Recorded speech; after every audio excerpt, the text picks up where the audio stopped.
Well, I know most of you have probably already seen a lot of me today, but I am Tara Marshall, and with me is the lovely Daniel Hodgkiss. And we're here to talk about what we're doing within the Patient Safety Collaboratives. Are in a really, really nice position to be able to network with so many people, coming to these things to see all of you today, and equally you to come and see us, plus all the people that are out in the foyer. Do make sure you say hello to them.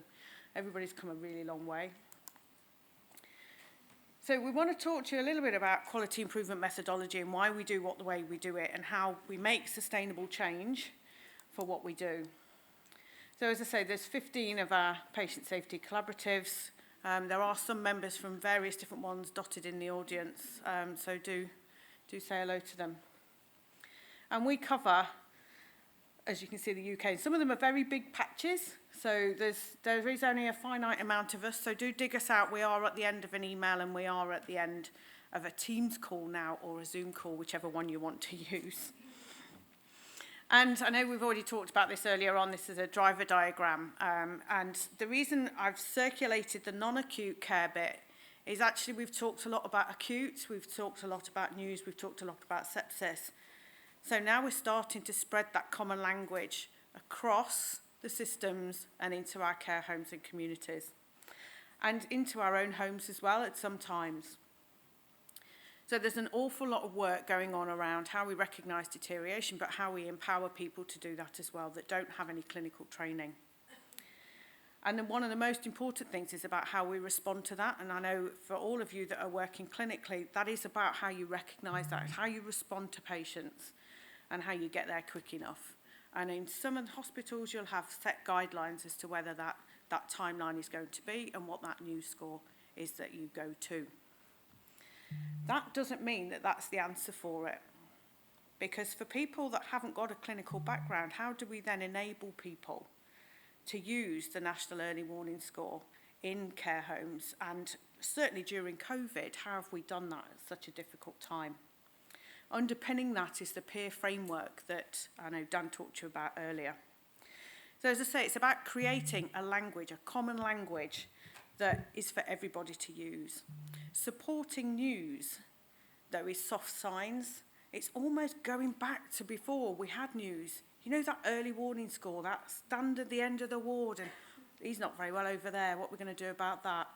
That's what we're trying to get out now from our care home staff, and we use soft signs tools to do that, and there's several of them. Some work better in different places than others, and that's why there isn't a national standard.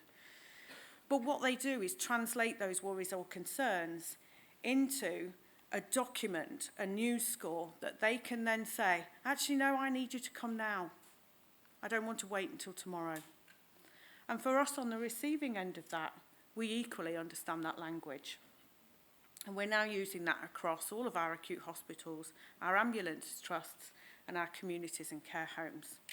And we use SBAR, which I know you're all very much familiar with. So with that, I'm going to hand you over to the lovely Dan, who's going to tell you how we did it. Thank you very much. So you will notice this slide, if you're awake during my slides this morning, that it was there, and it's a repeat of that, because I can't stress enough that actually it's about changing the way we do things. You know, for too long, the focus has just been, let's manage deterioration when we get to the acute, and actually that's too late. What we need to do is move it a step earlier, so that we recognise in the community and we act in the community to prevent a hospital admission in the first place. It's almost like, if I'm sure you're all aware from a sort of patient safety side, that with incidents we tend to do these robust and rigorous root cause analysis sessions and investigations, and that was my career for a long time. But actually, I sat there thinking, oh, I'm in the wrong job. I've really enjoyed, and every day I'm just looking at serious incidents. But actually, what we needed to do with serious incidents, and still need to do with this and other things, is focus on those areas where it works proactively to prevent it going wrong in the first place. So that's a completely different conversation about moving that shift earlier to community. There's a real, to take Tara's point from the sort of welcome this morning, that this is about an opportunity. There's a real opportunity about working together here, and I know we've had some conversations from this morning's session, etc., about how we do that. But this is some of the work we've been doing, and I think that We'll have all have heard the term quality improvement bantered around, and I'm sure if you're in an acute trust, you might have a QI academy now or a QI team, but actually that's still quite new within the community, the mental health trusts, and certainly for care homes.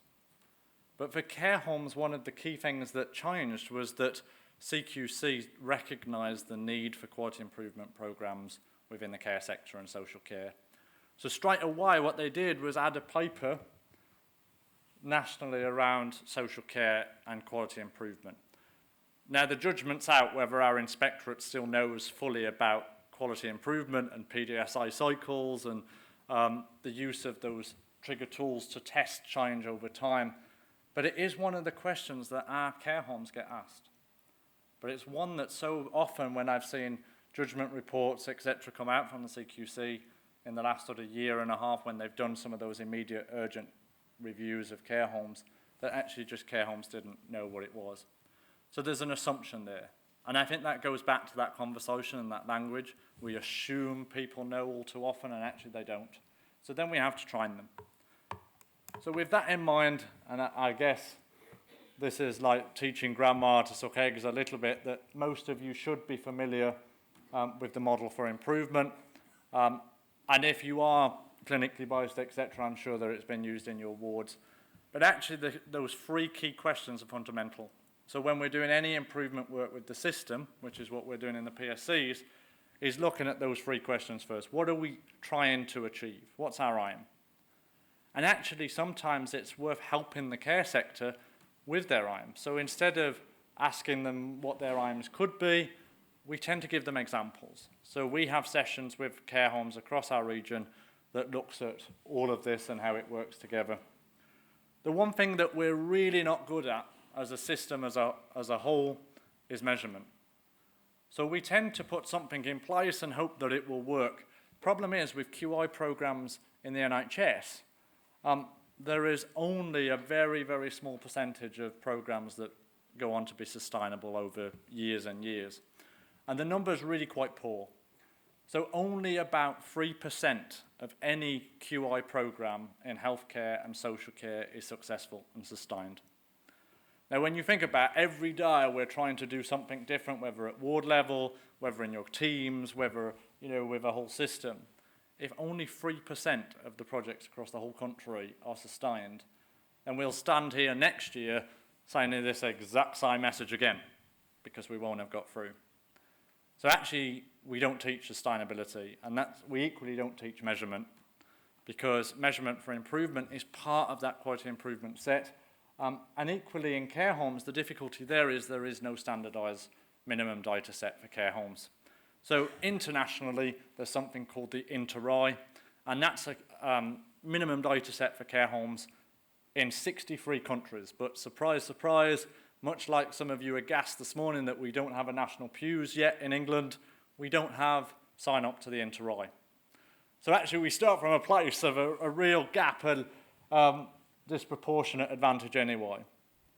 And then equally, there is something called the DACHA study that's being taken place in this country at the minute. And the DACHA study is a group of academics linking with ourselves as PSCs and the AHSNs, linking with NHS England and Improvement, to look at a minimum data set across the whole managing deterioration set. How great would that be that we can see that transitional care from primary care to community care into then acute care, and we can pull one data set that it all feeds into. And we can map that patient's journey like we keep saying, and we have case examples about it. But that's coming, and the problem with that is that it's taking time. So it won't be here until March 2024. Surprisingly enough, and I'm sure Tara's whispering in my ear right now, and I'm sure other colleagues from the AHSN, that the Managing Deterioration programme finishes equally in March 2024. So straight away, we've missed the gap right there. So some of me and my colleagues across regions are trying to do it already.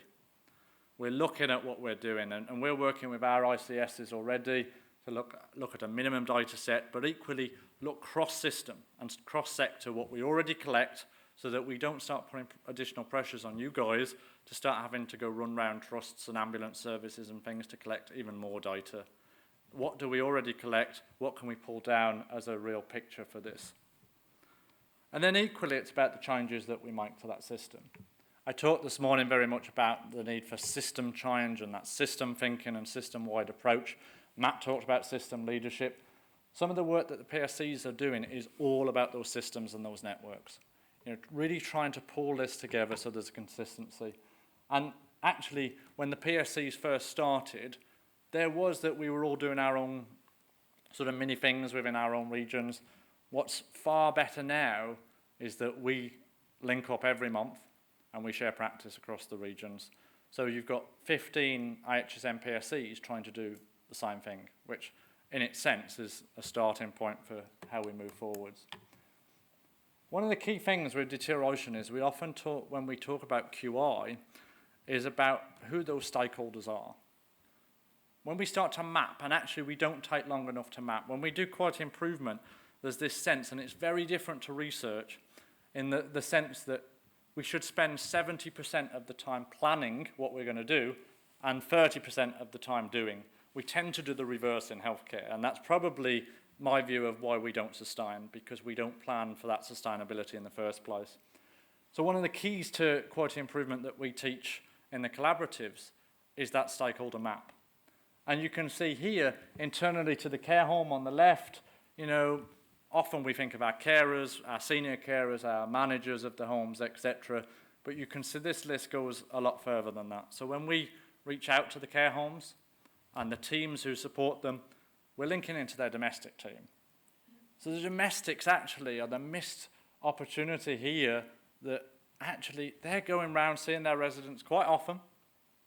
They're knowing subtle changes themselves, but no one to feed into. They're not part of safety huddles, they're not part of handovers, usually.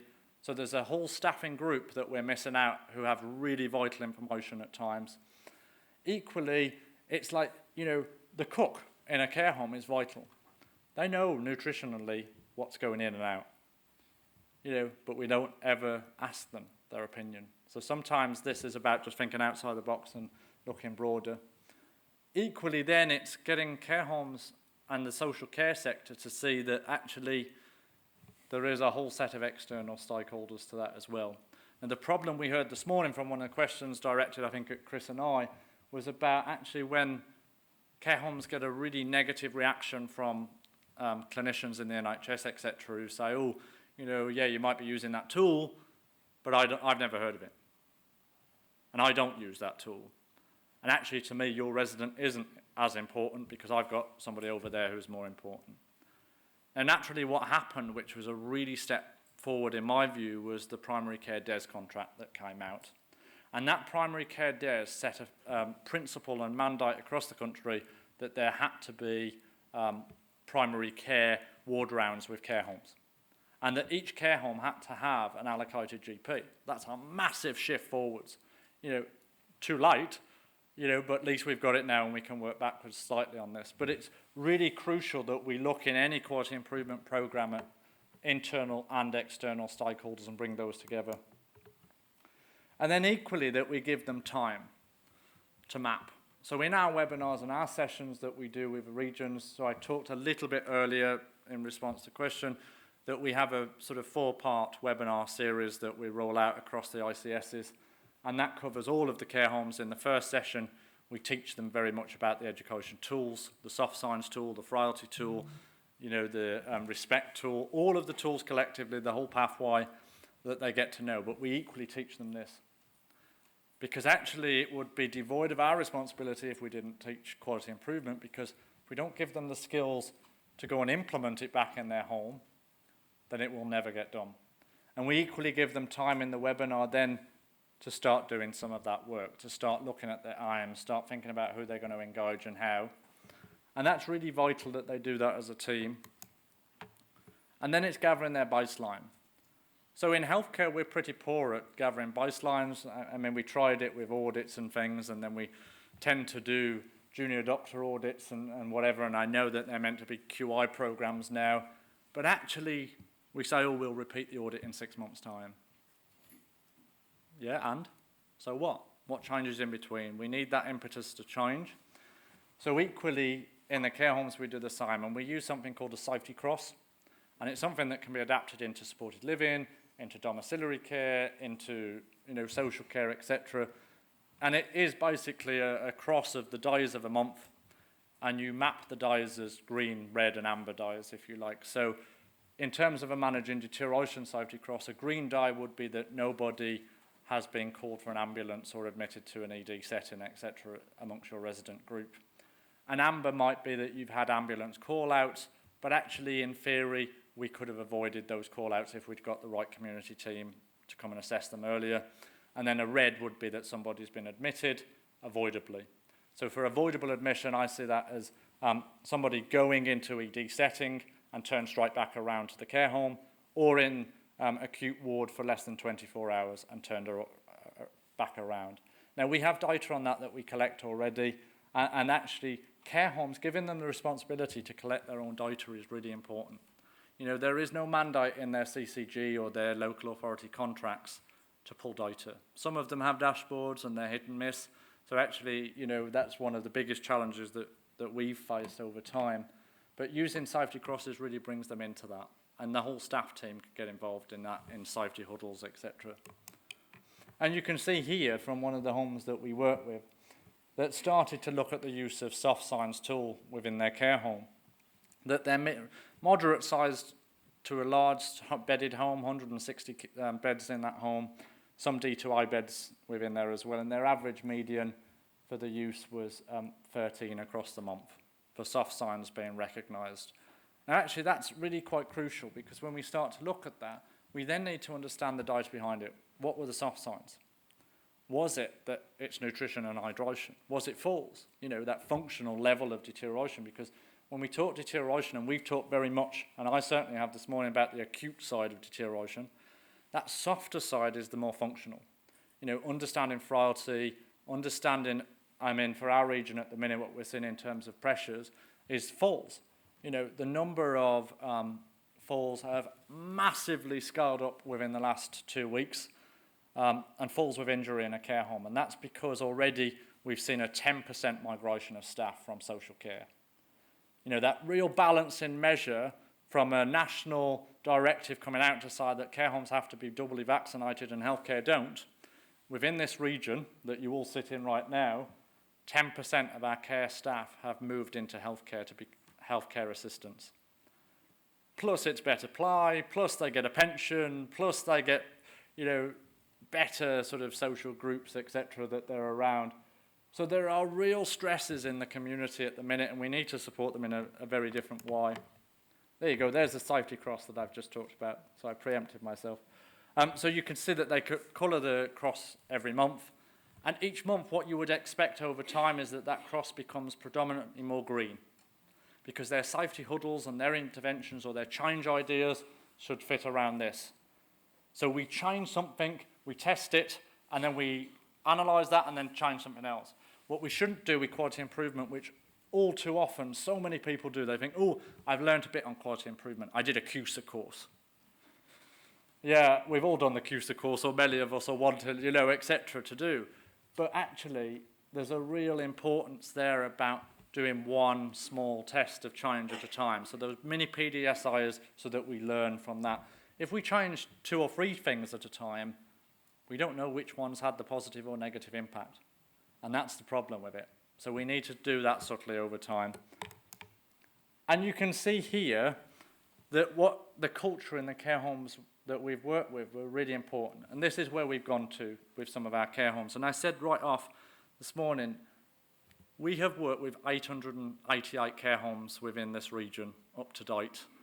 There are 1,677 just in this region. There are 15,000 care homes nationally. We want to get to 10,000 of those using deterioration management tools by March, and we've got quite an ask, but we've got to embed it with QI. And we had this culture that deterioration here is unavoidable. Whatever we put in place, we can't prevent it. And I challenged that culture and said, no, you're absolutely wrong. You can do something about it if the system helps you. So we helped those care homes, and then it went to some of the deterioration here is unavoidable. And actually, we're now in a position with those 898 that actually avoidable harm from deterioration doesn't happen here. That's a real shift in language. We've talked a lot about language today, and that's a massive shift from the top one to the bottom one. Subtle changes in language and how we frame things is really important for that culture. And equally with QI, a really important step is celebrating it. All too often, we don't tell anybody the results. We don't share it. We don't learn from it. You know, we just assume, oh yeah, we did this nice little project, let's park it on a shelf or put it in a cupboard. You know, actually what we need to do is celebrate. And you can see this nice run chart here that shows 2 interventions and then 2 lots of reduction in. So equally, sharing. And actually, whether you're a care home, social care, or an acute trust, a community trust, a mental health trust, the messages apply for quality improvement across the board. And actually, that celebration, staff knowing that, you know, I've seen in acute trust, and I certainly did it when I worked in an acute community trust, falls-free days. You know, celebrating that we've had, you know, however many days of a foot. Naturally, we shouldn't have none, but we do, unfortunately. And I just want to end that bit of the talk because we're going to morph it then into how quality improvement lends itself to remote monitoring, because we've had some questions this morning about remote monitoring tech and solutions, so we're going to link back into that. But the evidence here is quite global for this. So a shared purpose is a common thread in successful change programs. Organisations with strong shared purpose consistently outperform those without it. What we found equally when we've rolled out deterioration management tools is a shift in confidence interval. So if I type Black Country, West Birmingham, for example, so not far from here at all, they've already rolled out deterioration management tools to 70% of their care homes. So they've met the national target way in advance of where they are now. But actually, their confidence changed. So they measured confidence at the start of the process, in the middle of the process, and at the end, and they saw a seismic shift in staff confidence level of understanding the tools, one, sharing information of how to escalate, and then equally what we saw was that they had a relatively high level of personalised care support plans that were in place. At that point, I think it was about 89% across care homes had already got that. However, when we looked and dug deeper into that, it was all just, and I'm sure that in Catherine's session that's going on in the other room, she's echoing this point right now, is that actually in those it just talks about DNI CPR. And actually personalised care support planning is absolutely not just about DNI CPR, it's about moving away from that. You know, it's about understanding what that resident wants, understanding whether they want to go to hospital or they don't, you know, asking families to be involved. And equally, one of the successful things that we've done with the care home so far is that we've involved families in the soft science tools. Because equally, I think there's a real bigger footing after care homes for us to then think about family carers in their own homes. You know, those carers that care for somebody that they love, but actually don't have these tools open to them, is a much bigger pool of people that need support. So that's our mission as we try and move forward, is to work with everybody, and you can see we've got quite a task ahead of ourselves.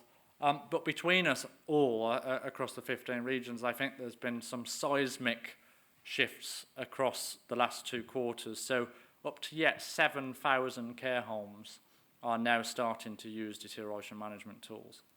And they started to use them during COVID. And that's really impressive. Equally, this is not just your nursing care homes. So we would expect nursing care homes to start doing News 2 and all of those sorts of things. But actually what we're seeing now is residential care homes doing partial sets of observations, coupled with soft science, coupled with frailty assessment, coupled with all the things I talked about this morning, but underpinning it with quality improvement methodology.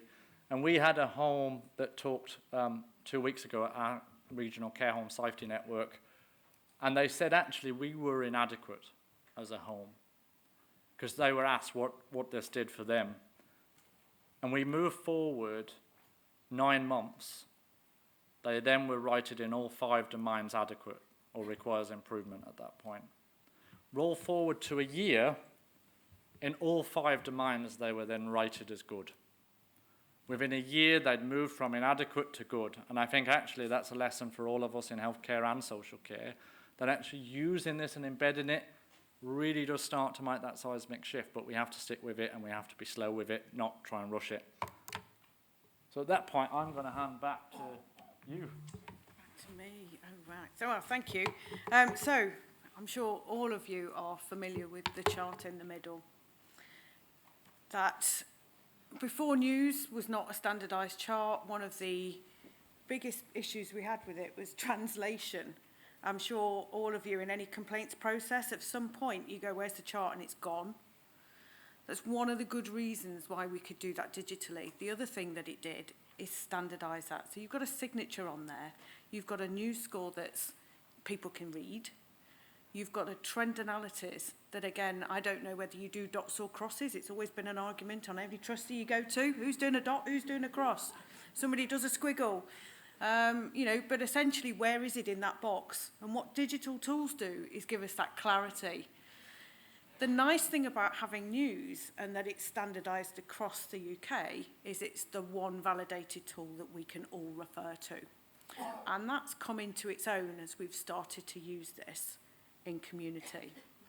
So when I teach my homes that, and we've done a lot of virtual training for this because we couldn't get into them during COVID, what they have been on is a massive journey to get NHS mail in there, start getting secure mail and have the ability to use Teams so we can start to deliver some of this virtual training.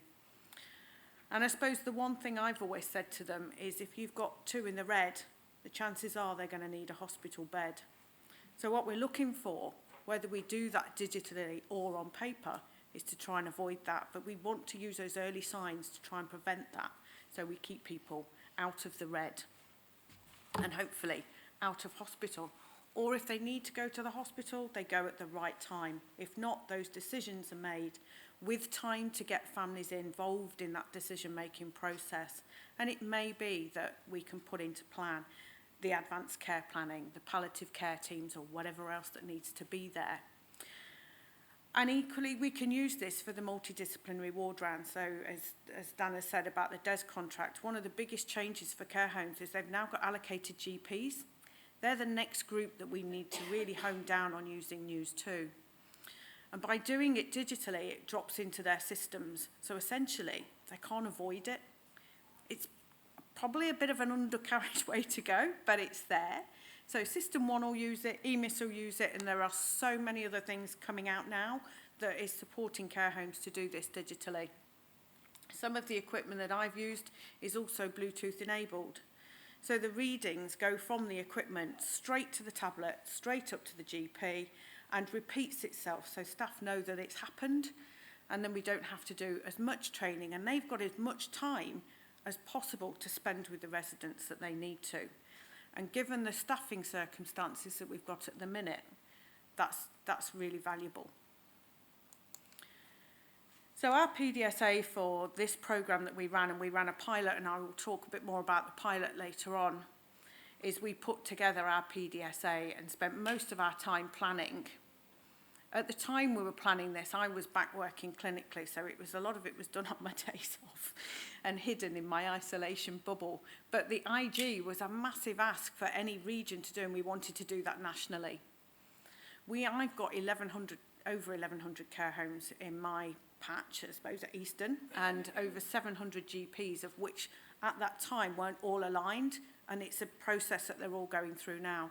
But within all of those pods as such, there's a care coordinator that's responsible to interact with care homes to try and help support training, to support rollout for improvement projects like this.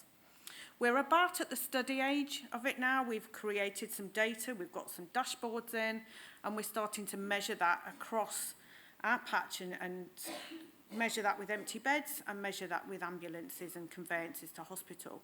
But one of the things we are asking is how many patients were treated on scene? Because we would normally expect them to go straight in, and now those patients are starting to be treated on the scene because we can see them early. What I would ask all of you, if you've got care home staff coming into wherever it is you work, is have you used news, and isn't that fantastic? You know, it's a great thing that they've taken on an enormous challenge to do this over COVID, and we can't thank them enough, really. They're amazing, and they're like sponges to work with, these people. They really are some of the best people I think I've ever had to train. But we've had a lot of fun. What it does do, though, doing news in community, it gives primary care a bird's eye view.